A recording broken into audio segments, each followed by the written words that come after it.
परम सन्मानयोग सतगुरु जी की साजी नवाजी गुरु रूप साध संगत जी, आओ गुरु बख्शी फतेह प्रवान करो, असीस बख्शो। वाहिगुरु जी का खालसा, वाहिगुरु जी की फतेह। अज जो अमृत वेले सतगुरु ने हुक्म रूप दे विच शब्द सानू बख्शिश कीता है,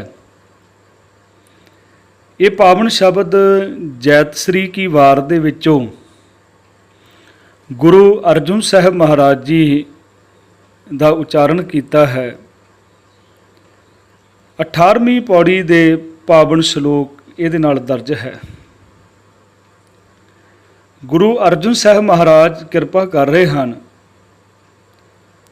श्लोक दया करणं दुख हरणं उच्चरंग नाम कीर्तन। वो अकाल पुरख परमेश्वर जिस मनुख दे उपर दयालता रहमत करके बख्शिश करके अपनी वडियाई दिंदा है, वो मनुख परमात्मा दे नाम नूं उचारदा है, उहदी सिफत सलाह करदा है, वडियाई करदा है। उस वडियाई दे नाल मनुख नूं ये प्राप्ति हुंदी है, दयाल पुरख भगवान नानक लिप्त न माया। उस मनुख दे दुखां दा नाश हुंदा है ते वो माया दे मोह विच नहीं फसदा। अज शब्द आया है सब तो पहलां दया शब्द। बहुत तरीकिਆਂ ਦੇ ਨਾਲ इस शब्द नूं वरतिया जाता है। आम करके भी आप अपनी रोजाना की बोली दे विच भी कह दिंदे आ परमात्मा दया करेगा। परमात्मा दया करदा है, वो हमेशा ही दयालु है। सतगुरु सदा दयाल है भाई, बिन भागां क्या पाई। साडे कोलों पात्र नहीं है, साडे कोलों भांडा ही नहीं है जिहदे विच वो दया दा रहमतां दा मुजस्मा जिहड़ा है उहदे विच समा सके। क्योंकि दया जिहड़ी सतगुरु जी ने जे सानू समझाया तां भी दया की गल कीती, जे हिंदू नूं समझाया, जे मुसलमान नूं समझाया, जे जोगियां नूं समझाया, सतगुरु महाराज ने उत्थे सब तो पहला दया की गल कीती। क्योंकि सतगुरु जी के बचन आप जी रोजाना ही पढ़ते हो। क्योंकि जिन्ने तक माँ पैदा नहीं होंदी ना, तो पुत्र का जन्म कित्थों हो जाएगा। सतगुरु जी के बचन हैं धौल धर्म दया का पूत। उन्हां लोगों की एक मनौत सी भी इस धरती नूं बलद ने अपने सिंह ते रखिया होया है। तो गुरु साहब ने पूछा भी वो बलद कित्थे खड़ा है, कहंदे थल्ले धरती है। फिर वो थल्ले ही बलद होएगा, कहंदे हाँ जी। वो थल्ले होर धरती होएगी, हाँ जी। फिर गुरु साहब आखिर ते पहुँच के कहंदे हुण तां मन जाओ भाई, एक ऐसी चीज़ तो होएगी जो परमात्मा दी ही ताकत है जिन्हें इनू संभाल के रखा, जिहदा जवाब भी सतगुरु ने बाणी दे विच दिता। तो गुरु साहब ने उन्हां दे उपर व्यंग भी किया, कहंदे धरती होर परैं होर तिस ते भार तले कवन जोत। तो जदों गल की गुरु साहब महाराज कहंदे धौल धर्म दया का पूत। जिहदे अंदर दया नहीं वो मनुख धर्मी नहीं है। तो ये धरती किद्दां खड़ी है, संतोख थाप रखिया जिन सूत। सतगुरु ने 5 प्यारिਆਂ की चोण की। जे चाहते गुरु साहब पहला आप अमृत छक लेंदे, अपने परिवार नूं छका लेंदे, पर इहदे विच 5 प्यारिਆਂ ਦੇ नावां दे विच भी बहुत वड्डी बख्शिश कर दी। पहला जे नाम 5 प्यारिਆਂ ਦਾ नाम आया तो भाई दया सिंह जी का नाम, उस तो बाद धर्म सिंह है, उस तो बाद हिम्मत है। ये असी बच्चों भी पढ़ाते हाँ, तो असी जिस वेले नाम पढ़ते अगे पिछे नहीं करते। क्योंकि एक सतगुरु ने सिद्धांत दे दिता भी सिख के अंदर सब तो पहला दया होनी बहुत जरूरी है। जिहदे अंदर दया होएगी वो मनुख धर्मी है, जिहदे अंदर दया नहीं वो पखंड करता कि मैं धर्मी हाँ। पहला दया, फिर धर्म, फिर ਉਹਦੇ अंदर हिम्मत होएगी सच कहण दी ते सच सुणन दी। मुख आधारत हुंदा दृढ़ता। ਉਹ ਪੱਕੇ ਵਿਸ਼ਵਾਸ ਤੇ ਰਹੇਗਾ, ਅਡੋਲ ਰਹੇਗਾ। ਤੇ ਫਿਰ ਉਹਨੂੰ ਤਾਂ ਫਿਰ ਗੁਰੂ ਸਾਹਿਬ ਕਹਿ ਰਹੇ, ਉਹ ਸਾਹਿਬ ਮੈਂ ਉਸਕਾ ਚੇਰਾ। ਜੇ ਹੁਣ ਸਤਿਗੁਰੂ ਜੀ ਨੂੰ ਮੁਸਲਮਾਨ ਮਿਲਿਆ, ਸਤਿਗੁਰੂ ਨੇ ਕਿਹਾ ਵੀ ਤੂੰ ਨਮਾਜ਼ ਪੜ੍ਹਦਾ ਹੈ, ਬਹੁਤ ਚੰਗੀ ਗੱਲ ਹੈ, ਮਸੱਲਾ ਵਸਾਉਂਦਾ ਹੈ, ਮਸੀਤ ਵਿੱਚ ਜਾਂਦਾ ਹੈ, ਕਿੱਦਾਂ ਦੀ ਮਸੀਤ ਹੋਣੀ ਚਾਹੀਦੀ। ਉੱਥੇ ਵੀ ਪਹਿਲਾਂ ਦਇਆ ਦੀ ਗੱਲ ਕੀਤੀ, ਮਿਹਰ ਮਸੀਤ ਸਿਦਕ ਮਸੱਲਾ ਹੱਕ ਹਲਾਲ ਕੁਰਾਨ। ਮਸੀਤ ਜਿਹੜੀ ਬਣਾਉਣੀ ਆ ਨਾ, ਉਹ ਦਇਆ ਦੀ ਬਣਾ ਲਾ। ਫਿਰ ਗੁਰੂ ਸਾਹਿਬ ਦੇ ਸਾਹਮਣੇ ਬ੍ਰਾਹਮਣ ਆ ਗਿਆ, ਉਹਨੂੰ ਵੀ ਗੁਰੂ ਸਾਹਿਬ ਨੇ ਆਖਿਆ, ਉਹ ਜਨੇਊ ਪਾਉਣ ਲੱਗੇ, ਗੁਰੂ ਸਾਹਿਬ ਨੇ ਰੋਕਿਆ, ਕਹਿੰਦੇ ਇਦਾਂ ਦਾ ਹੈ ਤਾਂ ਪਾ ਦਿਓ। ਕਿਹੜਾ? ਦਇਆ ਕਪਾ ਸੰਤੋਖ ਸੂਤ ਜਤ ਗੰਢੀ ਸਤ ਵਟ, ਇਹ ਜਨੇਊ ਜੀ ਕਾ ਹੀ ਤਾਂ ਪਾਂਡੇ ਕੱਤ। ਜੇ ਦਇਆ ਦੀ ਕਪਾਹ ਤੋਂ ਬਣਿਆ ਹੋਵੇ ਤੇ ਇਦਾਂ ਦੇ ਸ਼ੁਭ ਗੁਣਾਂ ਦਾ ਜਨੇਊ ਹੈਗਾ ਤਾਂ ਮੇਰੇ ਗਲ ਵਿੱਚ ਪਾ ਦੇ। ਜੇ ਗੁਰੂ ਪਿਆਰਿਓ, ਗੁਰੂ ਸਾਹਿਬ ਨੇ ਜੋਗੀਆਂ ਨਾਲ ਗੱਲ ਕੀਤੀ, ਤੁਸੀਂ ਜਪਜੀ ਸਾਹਿਬ ਦੇ ਵਿੱਚ ਪੜ੍ਹਦੇ ਹੋ, ਪਹਿਲਾਂ ਉਹਨਾਂ ਦੇ ਚਿੰਨ੍ਹਾਂ ਦੀ ਗੱਲ ਕੀਤੀ, ਮੁੰਦਾ ਸੰਤੋਖ ਸਰਮ ਪਚੋਲੀ। ਫਿਰ ਉਹ ਕੀ ਕਰਦੇ ਸਨ, ਜਿੱਦਾਂ ਆਪਾਂ ਪ੍ਰਸ਼ਾਦ ਵੰਡਦੇ ਹਾਂ, ਚੂਰਮਾ ਵੰਡਦੇ ਸਨ। ਕਿਹੜਾ ਚੂਰਮਾ ਹੋਣਾ ਚਾਹੀਦਾ ਤੇ ਵੰਡਣ ਵਾਲਾ ਕੌਣ ਹੋਣਾ ਚਾਹੀਦਾ? ਸਤਿਗੁਰ ਕਹਿੰਦੇ ਭੁਗਤ ਗਿਆਨ ਦਇਆ ਭੰਡਾਰਨ। ਜੇ ਹੁਣ ਤੁਹਾਡੇ ਅੰਦਰ ਦਇਆ ਹੀ ਕੋਈ ਨਹੀਂ ਹੈ, ਗਿਆਨ ਕਿੱਦਾਂ ਵੰਡੋਗੇ? ਭੁਗਤ ਗਿਆਨ, ਗਿਆਨ ਦਾ ਚੂਰਮਾ ਬਣਾਓ ਤੇ ਵੰਡਣ ਵਾਲੀ ਦਇਆ ਹੋਣੀ ਚਾਹੀਦੀ ਹੈ। ਮਾਫ ਕਰਨਾ ਜੇ ਆਪਾਂ ਵੀ ਲੰਗਰ ਚਲਾਉਂਦੇ ਹਾਂ, ਲੰਗਰ ਜਿੰਨਾ ਮਰਜ਼ੀ ਵਧੀਆ ਬਣਾ ਲਓ, ਜੇ ਵੰਡਣ ਵਾਲੇ ਚੰਗੇ ਨਹੀਂ ਨਾ ਤੇ ਉਹ ਸਾਰਾ ਕੁਝ ਹੀ ਖਰਾਬ ਕਰ ਦਿੰਦੇ। ਵੰਡਣ ਵਾਲਿਆਂ ਦੇ ਉੱਪਰ ਵੀ ਨਿਰਭਰ ਕਰਦਾ ਹੈ। ਬਣਾਇਆ ਤਾਂ ਬਹੁਤ ਵਧੀਆ, ਪਰ ਸਾਨੂੰ ਪਰੋਸਣਾ ਨਹੀਂ ਆਉਂਦਾ, ਸਾਨੂੰ ਵੰਡਣਾ ਨਹੀਂ ਆਉਂਦਾ। ਕਿੰਨੇ ਭਾਵ ਨਾਲ ਸਿੱਖ ਲੰਗਰ ਵਰਤਾਉਂਦੇ, ਬੱਚਾ ਬੱਚਾ ਬੋਲਦਾ ਹੈ, ਪ੍ਰਸ਼ਾਦਾ ਵਾਹਿਗੁਰੂ ਜੀ, ਦਾਲਾ ਵਾਹਿਗੁਰੂ ਜੀ। ਕਿੰਨੀ ਦਇਆ ਗੁਰੂ ਸਾਹਿਬ ਨੇ ਸਿਖਾਈ। ਹਾਂ, ਜਿਹਦੇ ਅੰਦਰ ਦਇਆ ਹੀ ਕੋਈ ਨਹੀਂ। ਸਿੱਖ ਕੌਮ ਦੀ ਮਹਾਨ ਸ਼ਖਸੀਅਤ ਵਿਦਿਆ ਮਾਰਤੰਡ ਗਿਆਨੀ ਸੰਤ ਸਿੰਘ ਜੀ ਮਸਕੀਨ ਇੱਕ ਗੱਲ ਕਿਹਾ ਕਰਦੇ ਸਨ ਵੀ ਗੁਰੂ ਨਾਨਕ ਨੇ ਬਗੀਚਾ ਤਾਂ ਬਹੁਤ ਸੋਹਣਾ ਬਣਾਇਆ, ਪਰ ਇਹਨੂੰ ਮਾਲੀ ਚੰਗੇ ਨਹੀਂ ਮਿਲੇ। ਉਹਨਾਂ ਦਾ ਇਸ਼ਾਰਾ ਪ੍ਰਚਾਰਕ ਸ਼੍ਰੇਣੀ ਵੱਲ ਸੀ, ਉਹਨਾਂ ਦਾ ਇਸ਼ਾਰਾ ਸਾਡੇ ਆਗੂਆਂ ਵੱਲ ਸੀ ਕਿ ਬਾਗ ਤਾਂ ਬਹੁਤ ਸੋਹਣਾ, ਸਿੱਖੀ ਦਾ ਬਹੁਤ ਵਧੀਆ ਧਰਮ ਸੀ, ਪਰ ਲੋਕਾਂ ਨੂੰ ਵੰਡਣਾ ਨਹੀਂ ਆਇਆ। ਮਾਫ ਕਰਨਾ, ਮੈਂ ਆਪਣੀ ਸਮੇਤ ਗੱਲ ਕਰ ਰਿਹਾ।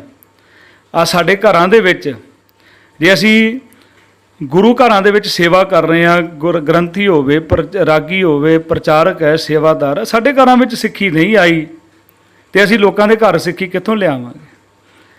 ਤੇ ਅੱਜ ਤਾਂ ਇਦਾਂ ਦੇ ਵੀ ਲੋਕ ਹਨ ਜਿਹੜੇ ਆਪਣੇ ਨਾਮ ਨਾਲ ਸਿੱਖ ਲਿਖਣਾ ਵੀ ਜ਼ਰੂਰੀ ਨਹੀਂ ਸਮਝਦੇ। ਸਿੱਖ ਬਣਨਾ ਤਾਂ ਬਹੁਤ ਦੂਰ ਦੀ ਗੱਲ ਹੈ, ਬਹੁਤ ਦੂਰ ਦੀ ਗੱਲ ਹੈ।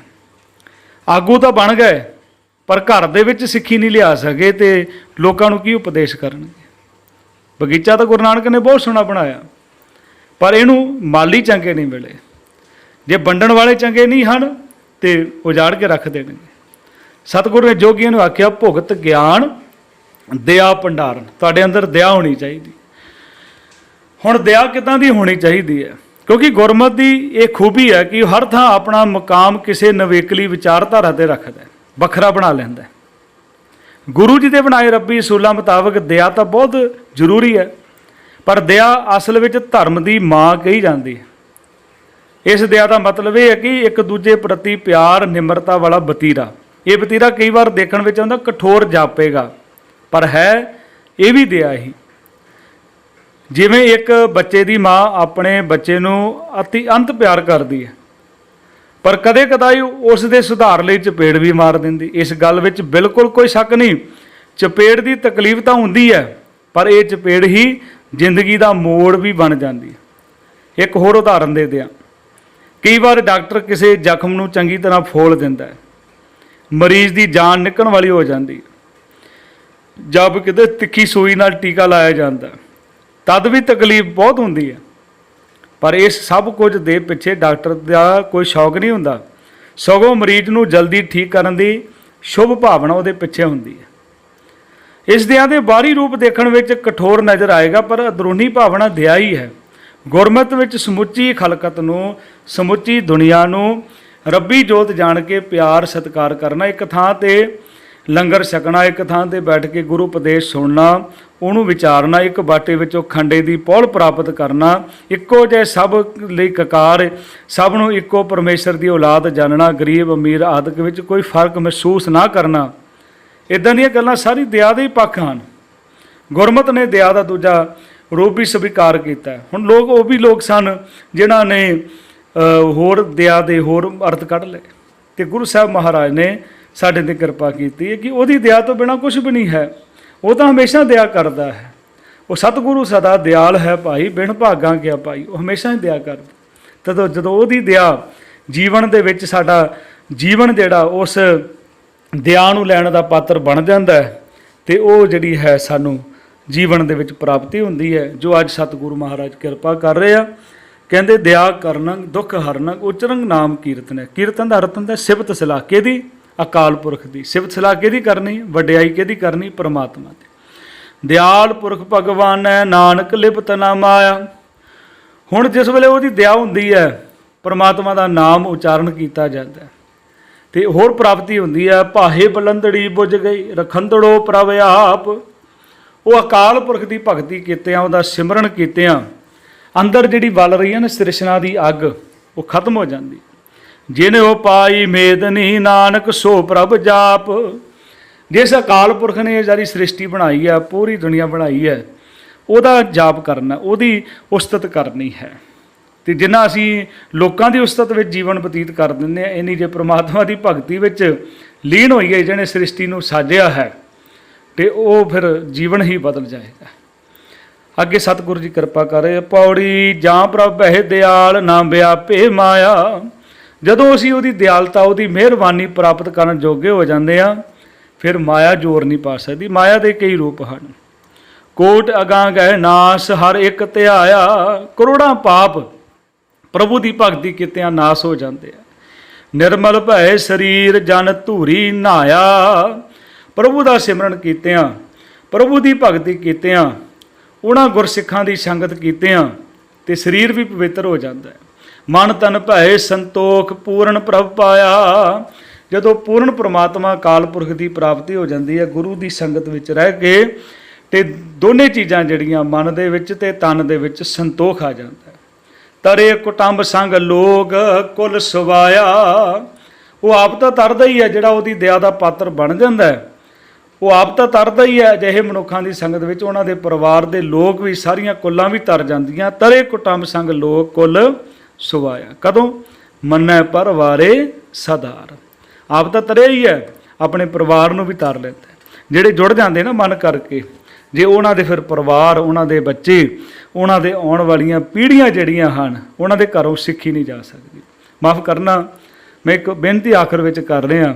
ਜਿਸ ਘਰ ਦੇ ਵਿੱਚ ਗੁਰਬਾਣੀ ਹੈ, ਜਿਸ ਘਰ ਦੇ ਵਿੱਚ ਸਿੱਖੀ ਦੇ ਸਿਧਾਂਤ ਹਨ, ਜਿਹੜੇ ਗੁਰੂ ਗ੍ਰੰਥ ਸਾਹਿਬ 'ਤੇ ਪੂਰਨ ਸ਼ਰਧਾ ਰੱਖਦੇ ਆ, ਕਰਮਕਾਂਡੀ ਜੀਵਨ ਨਹੀਂ ਹੈ, ਉਹਨਾਂ ਦੇ ਘਰ ਦੇ ਵਿੱਚ ਕਦੇ ਵੀ ਸਿੱਖੀ ਖਤਮ ਨਹੀਂ ਹੋ ਸਕਦੀ। ਹਾਂ, ਜਿਨ੍ਹਾਂ ਦੇ ਘਰ ਗੁਰਬਾਣੀ ਨਹੀਂ ਹੈ, ਗੁਰੂ ਦੇ ਸਿਧਾਂਤ ਨਹੀਂ ਹਨ, ਅਨਮਤੀ ਤਿਉਹਾਰਾਂ ਨੂੰ ਵੀ ਮਨਾਈ ਜਾ ਰਹੇ ਹਨ, ਅਨਮਤੀ ਹੀ ਪੂਜਾ ਕਰੀ ਜਾ ਰਹੇ ਹਨ, ਜੇ ਗੁਰੂ ਨਾਨਕ ਦੇ ਇੱਕ ਓਂਕਾਰ ਦੇ ਉਪਦੇਸ਼ ਦੇ ਧਾਰਨੀ ਨਹੀਂ ਹਨ, ਅਤੇ ਉਹਨਾਂ ਦੇ ਘਰ ਫਿਰ ਸਿੱਖੀ ਨਹੀਂ ਟਿਕ ਸਕਦੀ। ਇੱਕ ਪੀੜ੍ਹੀ, ਦੋ ਪੀੜ੍ਹੀ ਖਤਮ ਹੋ ਜਾਂਦੀ ਹੈ। ਪਰ ਮੁਬਾਰਕ ਹੈ ਉਹਨਾਂ ਗੁਰਸਿੱਖਾਂ ਨੂੰ ਜਿਹੜੇ ਬਾਣੀ ਪੜ੍ਹਦੇ ਆ, ਬਾਣੀ ਨੂੰ ਵਿਚਾਰਦੇ ਆ, ਬਾਣੀ ਦਾ ਪ੍ਰਕਾਸ਼ ਆਪਣੇ ਘਰ ਦੇ ਵਿੱਚ ਵੀ ਕਰਦੇ ਆ, ਹਿਰਦੇ ਘਰ ਦੇ ਵਿੱਚ ਵੀ ਕਰਦੇ ਹਨ। ਸਤਿਗੁਰੂ ਕਿਰਪਾ ਕਰਨ, ਸਾਰਿਆਂ 'ਤੇ ਰਹਿਮਤ ਭਰਿਆ ਹੱਥ ਰੱਖਣ। ਅਰਦਾਸ ਇਹੀ ਹੈ ਕਿ ਸਤਿਗੁਰੂ ਮਹਾਰਾਜ, ਅਰਦਾਸ ਆਪਾਂ ਮੰਗਦੇ ਹਾਂ ਨਾ, ਸਤਿਗੁਰ ਸਿੱਖਾਂ ਨੂੰ ਸਿੱਖੀ ਦਾਨ। ਇਹ ਕੋਈ ਦਾਅਵਾ ਨਹੀਂ ਕਿ ਸਾਡੇ ਦਾਦੇ ਪੜਦਾਦੇ ਸਿੱਖ ਸਨ, ਅਤੇ ਇੱਥਾਂ ਕੈਸੇ ਪਰਿਵਾਰ ਵੀ ਦੇਖੇ ਹਨ ਜਿਨ੍ਹਾਂ ਦੇ ਦਾਦੇ ਪੜਦਾਦੇ ਅੰਮ੍ਰਿਤਧਾਰੀ ਸਨ, ਅੱਗੇ ਬੱਚੇ ਕੇਸ ਵੀ ਕਟਵਾ ਦਿੱਤੇ। ਪਰ ਐਸੇ ਵੀ ਪਰਿਵਾਰ ਦੇਖੇ ਆ ਕੇਸ ਨਹੀਂ ਸਨ, ਜਿਨ੍ਹਾਂ ਦੇ ਸਿਰਾਂ ਦੇ ਮੋਨੇ ਸਨ, ਅਤੇ ਉਹਨਾਂ ਦੇ ਘਰ ਵਿੱਚ ਅੱਜ ਸਿੱਖੀ ਹੈ, ਅੰਮ੍ਰਿਤਧਾਰੀ ਪਰਿਵਾਰ ਹਨ। ਕਿਉਂ? ਕਿਉਂਕਿ ਜਿੱਦਣ ਉਹਦੇ ਨਾਲ ਪਿਆਰ ਬਣੇਗਾ, ਉਹਦੀ ਦਇਆ ਦੇ ਪਾਤਰ ਬਣ ਜਾਵਾਂਗੇ। ਉਹ ਤਾਂ ਹਮੇਸ਼ਾ ਹੀ ਦਿਆਲੂ ਹੈ। ਸਤਿਗੁਰੂ ਸਦਾ ਦਿਆਲ ਹੈ ਭਾਈ, ਬਿਨ ਭਾਗਾਂ ਕਿਆ ਪਾਈ। ਗੁਰੂ ਸਾਹਿਬ ਕਿਰਪਾ ਕਰਨ, ਸਾਰਿਆਂ 'ਤੇ ਰਹਿਮਤ ਭਰਿਆ ਹੱਥ ਰੱਖਣ। ਹੋਈਆਂ ਭੁੱਲਾਂ ਦੀ ਖਿਮਾ ਬਖਸ਼ਣੀ। ਬੁਲਾਓ ਫਤਿਹ। ਵਾਹਿਗੁਰੂ ਜੀ ਕਾ ਖਾਲਸਾ, ਵਾਹਿਗੁਰੂ ਜੀ ਕੀ ਫਤਿਹ।